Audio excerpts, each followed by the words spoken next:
ಹುಣ್ಣಿಮೆ ಇವತ್ತು ಬುದ್ಧ ಜಯಂತಿ ಮಾಡ್ತಾ ಇದ್ದಾರೆ. ಸರ್ಕಾರದಿಂದ ಮಾಡ್ತಾ ಇದ್ದೀವಿ.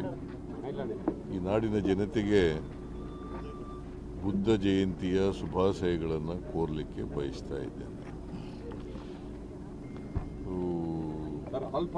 ಎಲ್ಲ ರಾಜ್ಯದಲ್ಲಿ ಮತ್ತು ದೇಶದಲ್ಲಿ ಶಾಂತಿ ನೆಲೆಸಲಿ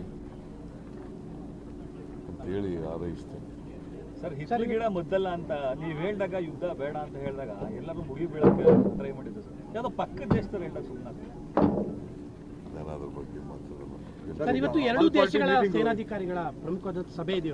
ಇವತ್ತು ದೇಶಕ್ಕೆ ಬಹಳ ಇಂಪಾರ್ಟೆಂಟ್ ಡೇ, ಯಾಕೆಂದ್ರೆ ಇಬ್ಬರದು ಸಭೆ ಇದೆ. ಗೊತ್ತಿಲ್ಲ ನನಗೆ. ಈಗ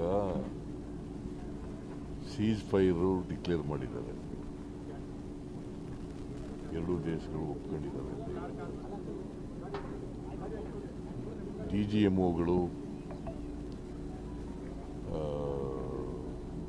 ಸಭೆ ನಡೀತದೆ.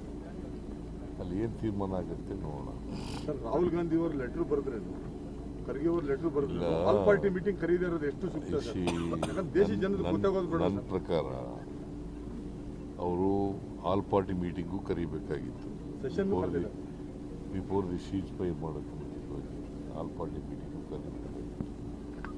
ಜೊತೆಗೆ ಪಾರ್ಲಿಮೆಂಟ್ನು ಕೂಡ ಕರೀಬೇಕು.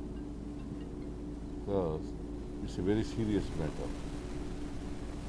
ಸರ್, ಅವರು ಯುದ್ಧ ವಿರಾಮ ಅಂತ ಅಂದ್ರು ಮತ್ತೆ ಫೈರ್ ಮಾಡ್ತಾ ಇದ್ದಾರೆ. ಅವರು ನಂಬೋ ಪರಿಸ್ಥಿತಿ ಪಾಕಿಸ್ತಾನದವರು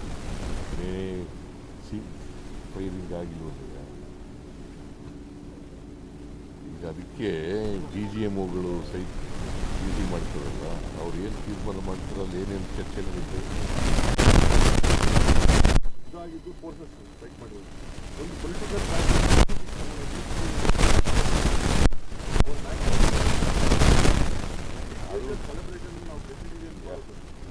should go to our army.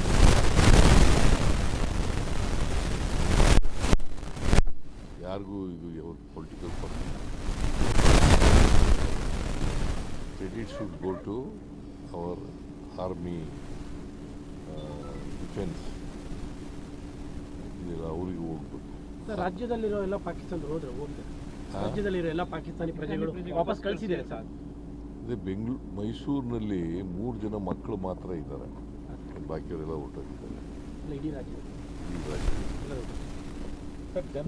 ಈ 3 ಮಕ್ಕಳು 6 ವರ್ಷದೊಳಗಡೆ ಇರ್ತಕ್ಕಂಥ 3 ಮಕ್ಕಳು. ಅದು ಏನಾಗಿದೆ ಅಂತಂದರೆ, ನಮ್ಮ ಹೆಣ್ಮಗಳು